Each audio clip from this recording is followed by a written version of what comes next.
Your information station, WTIM.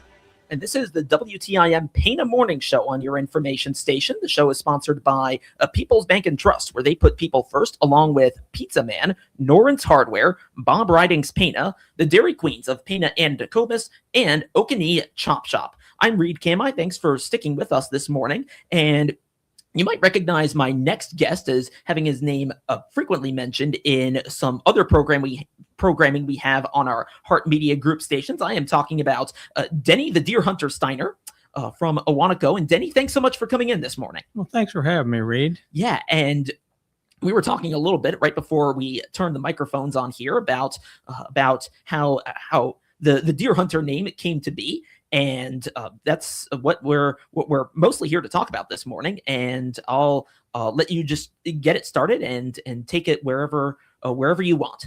Okay. Well, when I was a little boy, I got a bow for Christmas, little bitty fiberglass bow, and I went out and we lived in the country, had nothing to do, so I shot that all the time, every day.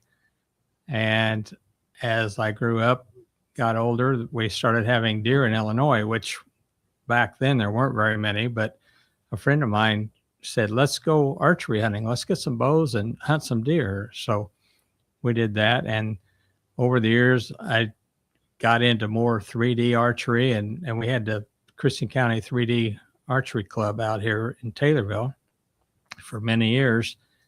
And I got pretty good at archery. And then I got better at hunting. And in 1993, I shot the biggest buck shot in the North American continent. And it was number 2 in Illinois and number 11 in the world when I shot it. So that got me some notoriety in some of the magazines and the sports shows, and traveled around. And then we graduated on up to doing big game. And I've hunted in Canada, Sonora, Mexico, Argentina, New Zealand, Australia, South Africa, Namibia, Zambia, the Congo. Just quite a bit of hunting now, and shot a lot of great animals. And I'm still, at 75, I'll be 76 shortly, and still able to put the arrow where I need to. So you mentioned, now I'm not all that familiar with hunting, 3D archery. So how's that different, like, from other forms of archery? Well, you have these foam animals that you put out in the woods. We would set them up in actual hunting situations, and it's unknown yardage. So the people would come and different classes have different stakes that they stand at to shoot. And they got to guess the yardage, and there's a 10, 8, and 5. If you hit the animal, it's 5. And then if you hit the lung area, it's 8, and the heart area is 10. So they're like points? That's points, okay. Yeah. So on a 40 target course, a perfect score would have been 400. 400. Okay. And then, well, one question I have, so you've hunted in all these other countries. So do you take all the equipment with you, or do they have the equipment there for you to use? I take my bow with me.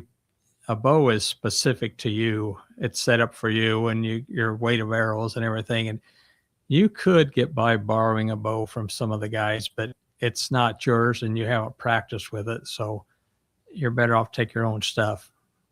Okay. So I imagine that would be somewhat difficult to transport, right? Because you can only take so much stuff, onto the airplane.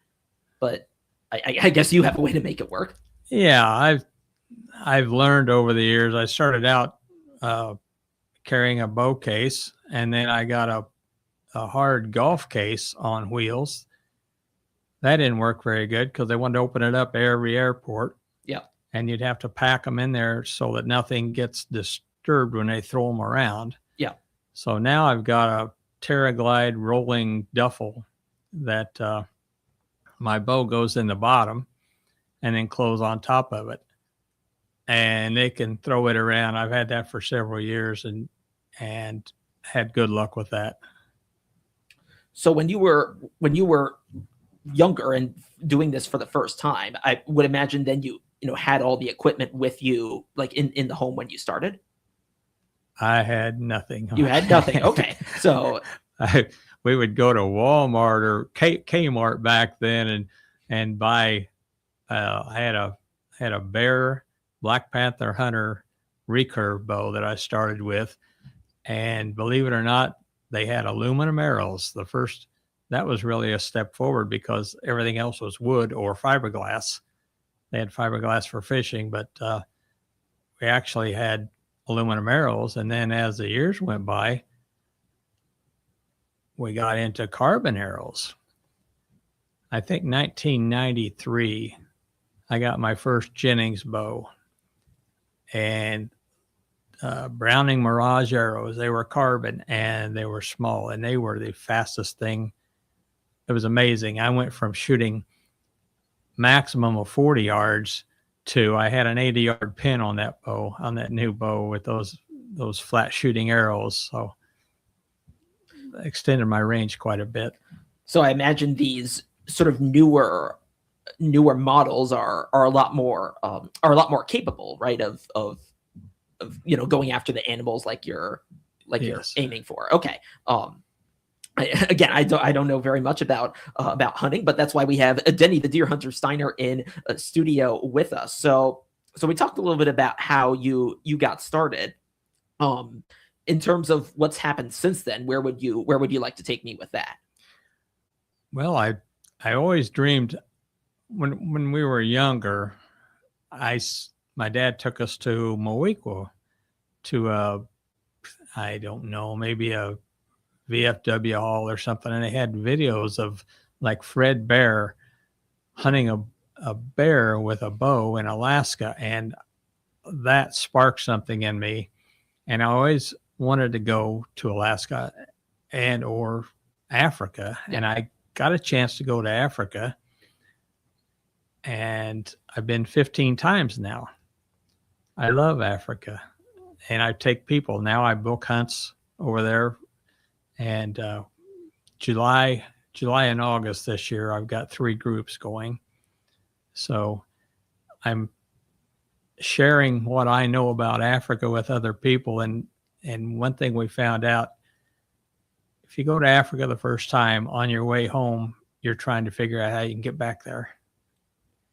That is a great way to put it. So you say 3 groups this coming summer. So are all 3 groups like going at the same time, or is it one after the other? I've got this camp scheduled for 8-day hunts, 10 days in Africa. So there's 30 days there that I'm going to be there. I take a group the first hunt, and then I stay. They go home, and another group comes in, and I meet them at the airport, and so on. And then I come home with the last group. So in terms of bringing these people together, are they from like this area, or are they from other parts of the country? How does that work? Most of them that I get are from around here. A lot of people had heard about it. I go to Whitetails Unlimited banquet. We give away hunts for them to sell and make some money. So the guys that buy them at a bargain, and they'll get a couple of animals and a stay, and then they're welcome to shoot more animals when they get there. And you will, if you're sitting there and you got your bow. Yeah. And, why not? yeah, the animals are very abundant. It's a target-rich environment over there. So, well, certainly a lot of wild animals in Africa. And again, I've been talking with Denny the Deer Hunter Steiner. Is there anything you want to add to that, since we're on that topic before we go to our break? Yeah, through hunting with Tillman in Namibia, a friend of mine, Tillman Neethling, I was introduced to another guy in South Africa, and going to different shows. I know a lot of places in Africa to hunt, and one of the most exotic, I think, is the Congo. Okay. And we can talk about that a little bit later if you want. Yeah. Well, I think that'll be a good place to start our next segment with Denny the Deer Hunter Steiner here on the WTIM Pina Morning Show on your information station. Stay tuned. We'll be right back with this great conversation. Your information station. WTIM. If you're like most people, finding extra money for your savings just doesn't happen. Hi, this is Julie Sanchez at People's Bank and Trust, and we have the solution you've been looking for. Sign up for our Save by Spendings Roundup program, and we'll round up your purchases to the next dollar, then transfer that change to your savings account. It's as easy as shop, enjoy, and save. Start saving for the things you really want with our Save by Spending Roundup program. Call 888-PBT-1954 and let us put you and your savings first. People's Bank and Trust, member FDIC, equal housing lender. Looking for quality meat you can trust? Come to Okanee Chop Shop, where it's truly from the pasture to the plate. Now scheduling beef and hog processing. So call 217-539-0003 today. Appointments are filling fast. We're also hiring a full-time butcher. Experience preferred, but we're willing to train the right person. Apply in person or give us a call. Now offering wholesale processing plus beef and pork bundles always available. Stop it today at 109 U.S. Highway 51 in Okanee. Okanee Chop Shop, from the pasture to the plate. The Lady Tornado basketball team are on 96.5 thechill.com again this season. Listen on air or online for Lady Tornado basketball and playoff games brought to you by the Taylorville Community Credit Union, the Christian County YMCA, Burl Reynolds, and Scooter's Coffee. The purple and gold are coming your way. The Taylorville Tornadoes are going to do it today. Taylorville Care Center's personalized therapy program helps you get back to enjoying the season. Whether it's holiday gatherings, winter walks with the grandkids, or cheering on your favorite team indoors, we'll help you stay active and independent. You'll receive great medical care and the therapy you need to get moving again. If you've been in the hospital or just need a little boost, call Taylorville Care Center at 824-9636, 824-9636. Taylorville Care Center, caring for our community for over 50 years. Hi, everyone. Nicole Patrick here, your local country financial representative at 1305 West Bresser in Taylorville. I'm proud to recognize the Tornado student athletes that represent our community by being the exclusive sponsor of the WTIM Nicole Patrick Country Financial Player of the Game. During Tornado Sports broadcasts this school year, WTIM announcers will select a player at the end of each game who will receive a certificate for being named our Player of the Game. Good luck to all the teams this season, and go Tornadoes! Double your impact with sight and sound. Reach customers through our 6 regional radio stations, plus capture their attention with our 36 by 72-inch digital billboard right on Route 29 in Taylorville. That's nearly 11,000 drivers seeing your message every single day while they're already listening to your radio ads. Ready to maximize your reach? Call your regional radio account manager today and put your business in front of eyes and ears across Central Illinois. Regional radio is where your message gets noticed.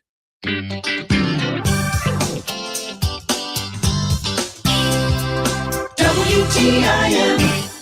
And this is the WTIM Pina Morning Show on your information station, and it is sponsored by People's Bank and Trust, where they put people first, along with a Pizza Man, Noren's Hardware, Bob Riding's Pina, the Dairy Queens of Pina and Nokomis, and Okanee Chop Shop. I'm your host, Reed Kamai, and I continue my conversation with Denny the Deer Hunter Steiner, and we spent the first segment talking about how he got his start as the deer hunter, and we want to continue a bit on some of his travels. So we were talking during the break about some of where you've been and how that's all gone. I know that Congo is one of the places I think you had mentioned in the first segment, and you highlighted it as we were chatting during the break. Where do you want to take me about your experiences there? The Congo is a very exciting place. It's true Africa, from the pygmies that you see, and the thing that got me about the pygmies is they speak French.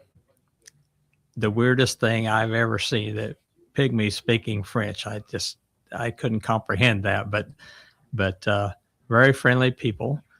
We landed in Brazzaville and drove all night past the equator out to a little town, and we went to an open air market, and I walked down, and the guys all got out and were doing something, and I walked through this open air market by myself, and somebody says, "Big man," and I looked around, and they're looking at me, and I'm thinking, okay. Yeah, exactly. I've never been called a big man before, but it works here.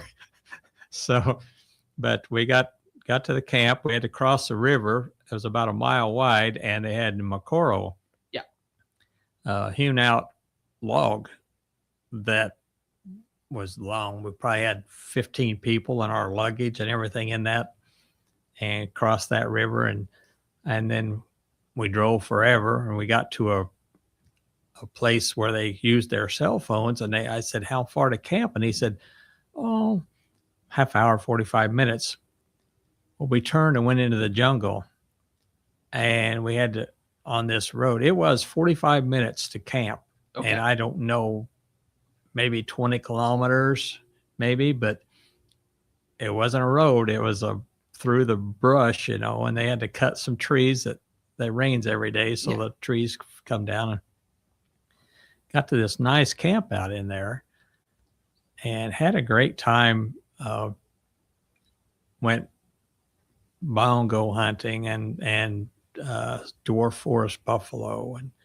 And at night we would go out and hunt dikers. And the worst, I don't like snakes at all. But the worst thing out there was the ants. The fire ants that were as big as our black ants, and there'd be a line of them that would be 6 inches wide and as far as you could see going through. Gosh. And one night when we were out in there, came back and it's damp. Yeah. From the time you get up till the time you go to bed, it's damp, and you're sweating when you just go to eat breakfast, and so we were out hunting these diker, and it was about 2:00 in the morning. Came back into camp, and one of the guys was there with a blowtorch burning these ants. I mean, they were millions and millions of them. And I wanted to get into my cabin and take a shower, and he said, "You can't go in there." These fire ants, had I gone to bed, I don't know if I'd have woke up. There was ants everywhere. He sprayed in there, and when they went to sweep them out so we could get in there to clean up and go to bed, there was, the size of a shoebox, a boot box is this big, and it was full of ants. And the next morning when they cleaned the house, it was the same thing again. And they tried to spray it down, I'm sure, to get the ants out of there. They sprayed it down to kill the ants that were in there. Okay. Yeah.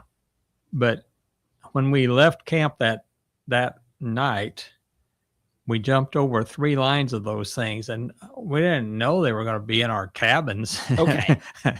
But that was one of the highlights, I guess. My best highlight of the whole hunt was I was sitting in camp by myself, and I heard some brush behind me, and I thought it was the monkeys in the treetops. And I turned, and there was a gorilla. Oh, gosh. About 15 feet from me. Oh, my gosh. And I will just tell you, we do have just under a minute left, but go on. Okay, so this gorilla, I had my video camera set up, and I wanted to get a video of him, so I reached and got it, and he sunk down, and I stood up to get better video. Well, he pounded his chest and ran off. And then when the guys showed up to camp, he was 100 yards away, but he had his hands on the 2 trees, and the trees are moving back and forth. Yeah. And I said, "Guys, there's a gorilla in camp." And they said, "No, that's Yako, the guy that was sick in his bed." And I said, "No, it's a gorilla." And I started calling him Sam, and they filmed him the next day. We filmed him for about an hour right there in the creek. Gosh. So that was a great time. That sounds like it. And I hate to cut it right there, but we are just about out of time. This is Denny, the deer hunter Steiner. Denny, thanks so much for coming on. This has been a wonderful conversation. Well, thank you, Reese. And this has been the WTIM Pena Morning Show. Of course, more in just a little bit. With SRN News, I'm Rich Thomason in Washington. It is an about face for the Clintons. Bill and Hillary now say they will tell